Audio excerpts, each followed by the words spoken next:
Halo teman-teman, apa kabar? Semoga kita semua selalu dalam keadaan sehat ya. Pada video kali ini, Asmil Corp akan membahas tentang cara mendaftar visa Tokute Gino, termasuk dokumen yang diperlukan dan alur pendaftarannya. Namun pertama-tama ada hal yang perlu diperhatikan, yaitu bahwa informasi di video ini itu sifatnya tidak mutlak, karena mungkin akan ada perubahan setelah Jepang buka.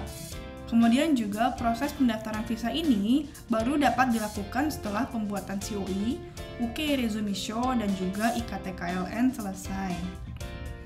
Nah, ini adalah daftar isi tentang apa saja yang akan dibahas pada video kali ini. Yang pertama yaitu dokumen yang perlu disiapkan. 1. Paspor asli, 2. Fotokopi KTP, 3. Formulir permohonan visa, 4. COI asli dan fotokopi, 5. Surat pernyataan penerimaan atau UKI Redowisho. Namun untuk surat pernyataan penerimaan ini tidak semua orang memerlukannya. Nanti akan dibahas siapa saja yang memerlukan surat pernyataan penerimaan ini.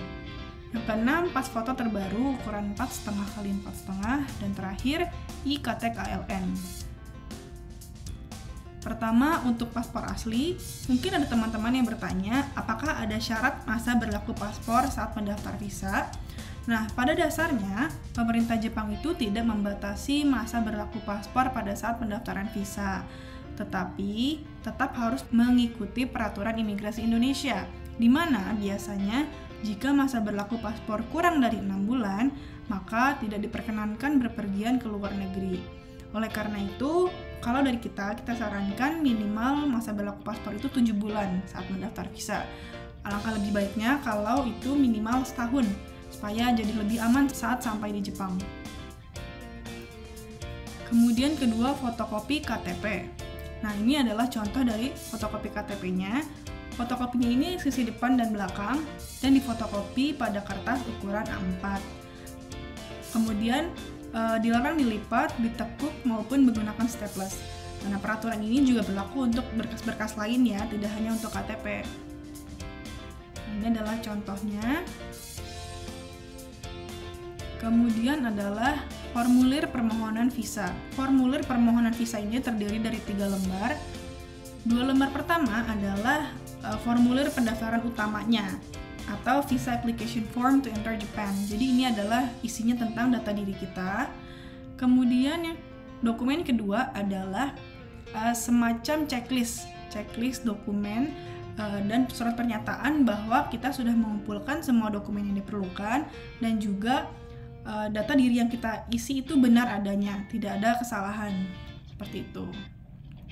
Nah, kedua dokumen ini bisa di-download pada link berikut.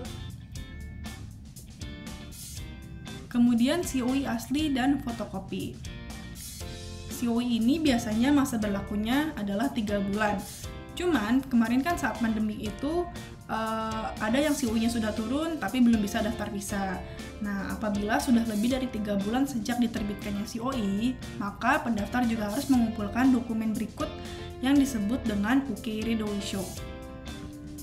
Ini adalah contoh dari COI aslinya. Kemudian ini adalah contoh dari fotokopi COI.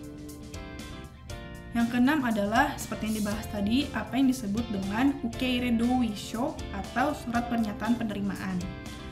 Surat pernyataan penerimaan ini hanya diperlukan jika sudah lebih dari 3 bulan berlalu sejak diterbitkannya COI pada saat pendaftaran visa. Jadi tidak semua orang memerlukannya.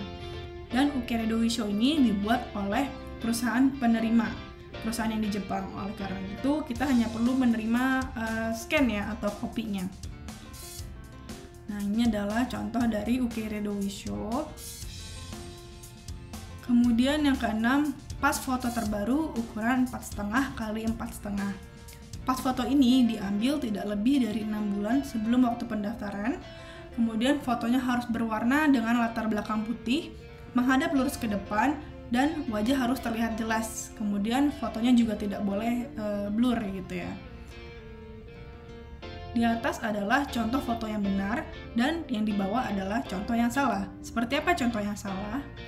Yang pertama, backgroundnya gelap, wajah terlalu kecil, menggunakan penutup kepala, kemudian berbayang, atau wajah tidak pas di tengah, tidak menghadap depan, atau kepalanya miring, kemudian ekspresi yang berlebihan, warni menutupi mata, atau bahkan menggunakan kacamata hitam.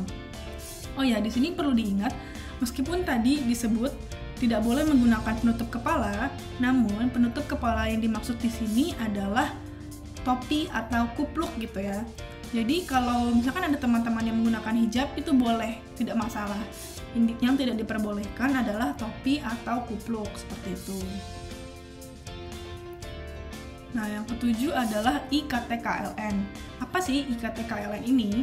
IKTKLN adalah singkatan dari Kartu Tenaga Kerja Luar Negeri Elektronik. Nah, kartu ini merupakan kartu identitas bagi TKI di luar negeri. Kartu ini berfungsi sebagai bukti bahwa orang tersebut telah memenuhi prosedur yang dibutuhkan untuk bekerja di luar negeri. Fungsinya untuk memberikan perlindungan baik selama bekerja maupun selesai kontrak kerja dan saat kembali ke tanah air. Di sini kita sudah membuat video penjelasan prosedur pendaftaran IKTKLN, dan teman-teman yang mau tahu silahkan akses video berikut di YouTube. Kemudian ada informasi tambahan, pertama tentang biaya pembuatan. Nah, jadi ada 3 komponen biaya yang diperlukan saat mendaftar visa. Yang pertama, biaya visa single entry sebesar 410.000, kemudian biaya proses aplikasi sebesar 180.000, dan kemudian ini ada biaya kurir yang berlaku selama pandemi yaitu sebesar 60.000 sampai 200.000. Besarannya itu tergantung alamat pengiriman. Jadi kalau di total adalah sekitar 650.000 sampai 790.000. Namun ini adalah biaya pembuatan untuk di Japan Visa Application Center di Kuningan City, Jakarta. Jadi untuk daerah lain bisa saja biayanya berbeda. Untuk lebih detailnya sebaiknya hubungi tempat pendaftaran visa di daerah masing-masing ya.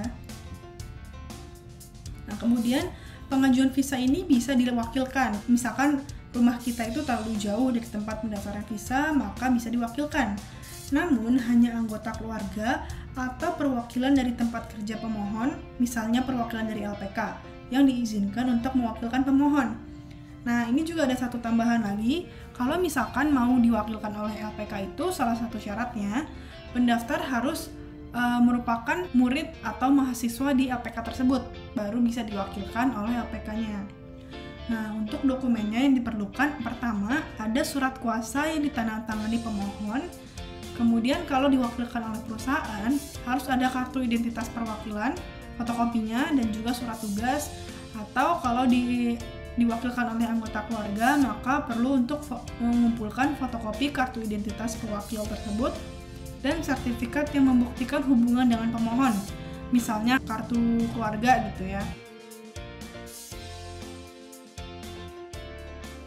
Nah, seperti yang saya sudah sebutkan sebelumnya, biaya yang disebutkan tadi adalah untuk pendaftaran melalui Japan Visa Application Center, dan wilayah jurisdiksinya itu meliputi beberapa provinsi. Namun untuk provinsi-provinsi lain bisa saja biayanya itu berbeda, sehingga lebih baik untuk informasi yang lebih akurat mengenai biaya pembuatan, silakan hubungi konsulat yang wilayah jurisdiksinya sesuai dengan alamat pada KTP.